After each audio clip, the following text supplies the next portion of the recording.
सतयुग में जो असुर होते थे, राक्षस होते थे, दूसरे लोक में होते थे। त्रेता में ये दूसरे देश में हुए, राम जी अयोध्या में थे, वो लंका में थे। द्वापर में ये अपने घर में हुए असुर या फिर राक्षस या फिर जो असुरी प्रवृत्ति के। कलयुग में ये अपने अंदर होंगे, अपने मन में होंगे, और वही शायद कली है। हाँ, मैं एक बात में कथा में कहता हूँ, सतयुग, त्रेता, द्वापर, कलयुग 4 युग हैं। सतयुग में राक्षस का नाम थोड़ा बड़ा है, हिरण्यकश्यप। त्रेता में नाम थोड़ा छोटा, 3 अक्षर का हो गया, रावण। द्वापर में 2 अक्षर का हो गया, कंस। और कलयुग में 1 अक्षर का, मैं। यही राक्षस है कलयुग में। ये मैं, अहंकार, अहमत्व, यही राक्षस है। और इसी को मारेंगे भगवान कल की आ करके। कब आएंगे कल की? जब आने चाहे, हमको क्या करना है जानेंगे, कब आएंगे, पर जब भी आएंगे आनंद से आएंगे, पधारेंगे, सब करेंगे। कहीं वर्णन मिलता है कि कल्कि का अवतार बाकी अवतारों से, श्री राम श्री कृष्ण से अलग होगा, कैसा होगा? थोड़ा बहुत वर्णन भागवत में भी है कि ठाकुर जी का अवतरण विष्णु शर्मा नाम की व्यक्ति के घर होगा। कुछ स्थान का भी संकेत किया गया है। भगवान आएंगे तो उस कब आएंगे ठाकुर जी, तो उसका एक वो बताया गया सिनेरियो कि उस समय इतने धर्मावलंबी बचेंगे कि उनकी उंगलियों पर गिनती कर ली जाए। मतलब विचार कर लो, उंगलियां केवल 10 हैं हमारे पास, गिनती आप उंगलियों पर कर सको, इतने ही धर्मात्मा बचेंगे बस। और वो भी पूर्ण धर्मात्मा नहीं, ऐसे होंगे चलते फिरते धर्म करने वाले लोग। इतने कम धर्म का ह्रास हो चुका होगा, सब कुछ बिल्कुल बर्बाद हो चुका होगा, तब भगवान कल्कि का अवतरण होगा। भगवान कल्कि अवतरण लेते, अवतार धारण करते, उनकी बाल अवस्था या बचपन से वो सब नहीं होगा। वो सीधे प्रकट होंगे। प्रकट होते ही दुष्टों का संहार करेंगे, उस समय जो भयंकर दुष्ट होंगे। और कहते हैं कि उनके अंदर से एक सुगंधी आएगी, उस सुगंधी को धर्मात्मा लोग, जैसी सुगंधी उनका स्पर्श करेगी, वो मूर्छित अवस्था में चले जाएंगे। और इतने में ही कल के भगवान सबका संहार करके कलयुग को विनाश कर देंगे और सतयुग प्रारंभ हो जाएगा। तो जो लोग भगवान की सुगंधी लेके शयन कर गए थे ना, वो जब उठेंगे तब सतयुग प्रारंभ हो जाएगा। तो ऐसा बताते हैं। श्री राम जी के साथ हनुमान जी थे, श्री कृष्ण के साथ दाऊ भैया थे। कल्कि के साथ कहा जाता है 7 चिरंजीवी आएंगे और वो सब साथ में मिलके लड़ेंगे, क्योंकि कली जो है वो इतना पावरफुल होगा कि कल्कि जी अकेले नहीं उससे युद्ध करेंगे। इसमें कोई सच्चाई है? सप्त चिरंजीवी तो वैसे 4 युगों में है। सतयुग इसीलिए उनका नाम चिरंजीवी है, क्योंकि वो चिरजीवी हैं, वो उनका कभी अंत नहीं होता।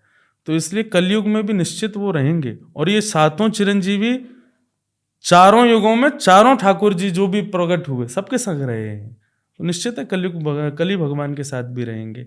उसका व्यवहार स्वभाव कैसा होगा, ये लोग कैसे वध करेंगे, एक दूसरे का कैसे मारेंगे काटेंगे, उसका इतना वर्णन अभी होगा, अभी तो मेरे संज्ञान में आया नहीं है।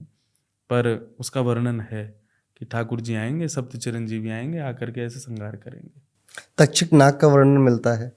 तक्षक सर्प, ये नागों का एक तो बड़ा हमारे हिंदू धर्म में काफ़ी रहा है। तक्षक हो गए, वासुकी हो गए, शेषनाग हो गए, और कुंडलिनी जागरण की बात होती है तो उसके लिए जो फोटो रिप्रेजेंट करती है उसमें भी नाग घूम रहा है हमारे मेरुदंड के आसपास। तो ये नागों का क्या वर्णन और तक्षक नाग की क्या कथा है? तक्षक सर्प जो है, अब नागों का विशिष्ट रूप से क्या ज़्यादा है वो मेरे संज्ञान में नहीं है।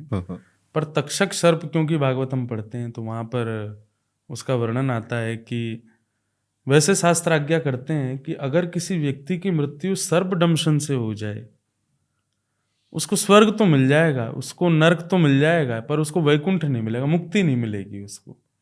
सर्पदंशन को अशुभ बताया गया है कि वो निश्चित ही आपके द्वारा इस जन्म में या किसी जन्म में ब्राह्मण अपराध बना है, वैष्णव अपराध बना है, संत अपराध बना है, उसी का ही प्रभाव होता है कि सर्पदंशन होता है कभी ना कभी जाकर। सांप काट लेना। हाँ, तो सर्पदंशन जो है क्योंकि साक्षात परीक्षित ने ब्राह्मण एक संत का अपराध किया, एक शमिक नाम के ऋषि का अपमान किया, तब तक्षक सर्प ने डसा।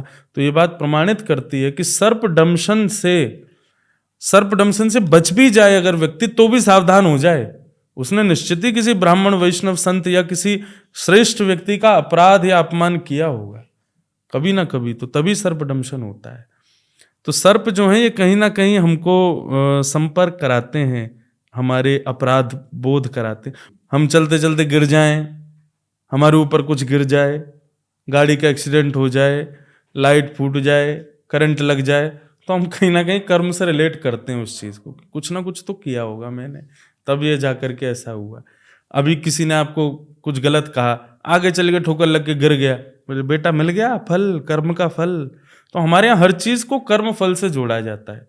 परंतु सर्पदंशन जो है, और उसमें भी विशेष रूप से कभी जीव हिंसा हो, कोई जीव के द्वारा आप पर आक्रमण हो, तो उस पर विशेष रूप से किसी वैदिक या किसी ब्राह्मण या किसी संत ऋषि, इन सबके अपमान का वो फल बताया जाता है। तो सर्पदंशन जो है ये शुभ नहीं माना गया। जिसको सर्पदंशन होता है उसको भगवत दर्शन कभी नहीं हो सकता।